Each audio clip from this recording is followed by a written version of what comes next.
महाराजा चंद्रगुप्त का दरबार लगा हुआ था। सभी सभासद अपनी अपनी जगह पर विराजमान थे।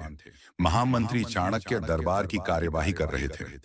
महाराजा चंद्रगुप्त को खिलौनों का बहुत शौक था। उन्हें हर रोज एक नया खिलौना चाहिए था। आज भी महाराजा के पूछने पर कि क्या नया है, पता चला कि एक सौदागर आया है और कुछ नए खिलौने लाया है। सौदागर का यह दावा है कि महाराज या किसी ने भी आज तक ऐसे खिलौने न कभी देखे हैं और न कभी देखेंगे।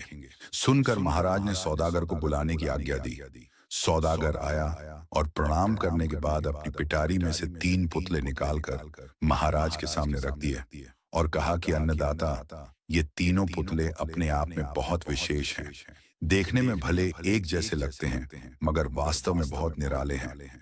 पहले पुतले का मूल्य 1,00,000 मोहरे हैं, दूसरे का मूल्य 1,000 मोहरे हैं और तीसरे पुतले का मूल्य केवल 1 मोहर है।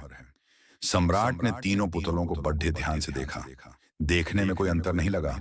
फिर मूल्य में इतना अंतर क्यों? इस प्रश्न ने चंद्रगुप्त को बहुत परेशान कर दिया।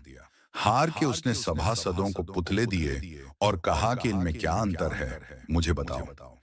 सभासदों ने तीनों पुतलों को घुमा फिराकर सब तरफ से देखा, मगर किसी को भी इस गुत्थी को सुलझाने का जवाब नहीं मिला।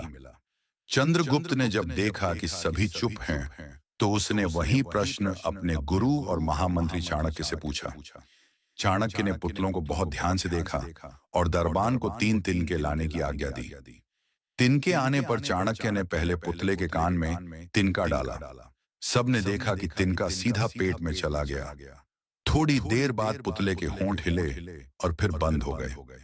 अब चाणक्य ने अगला तिनका दूसरे पुतले के कान में डाला। इस बार सबने देखा कि तिनका दूसरे कान से बाहर आ गया और पुतला ज्यों का त्यों रहा। ये देखकर सभी की उत्सुकता बढ़ती जा रही थी कि आगे क्या होगा। अब चाणक्य ने तिनका तीसरे पुतले के कान में डाला। सबने देखा कि तिनका पुतले के मुंह से बाहर आ गया है और पुतले का मुंह एकदम खुल गया। पुतला बराबर हिल रहा है, जैसे कुछ कहना चाहता हो। चंद्रगुप्त के पूछने पर कि ये सब क्या है और इन पुतलों का मूल्य अलग अलग क्यों है, चाणक्य ने उत्तर दिया, राजन, चरित्रवान सदा सुनी सुनाई बातों को अपने तक ही रखते हैं और उनकी पुष्टि करने के बाद ही अपना मुंह खोलते हैं।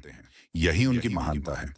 पहले पुतले से हमें यही ज्ञान मिलता है और यही कारण है कि इस पुतले का मूल्य 1,00,000 मोहरे हैं। कुछ लोग सदा अपने में ही मग्न रहते हैं, हर बात को अनसुना कर देते हैं। उन्हें अपनी वाह वाह की कोई इच्छा नहीं होती। ऐसे लोग कभी किसी को हानि नहीं पहुंचाते।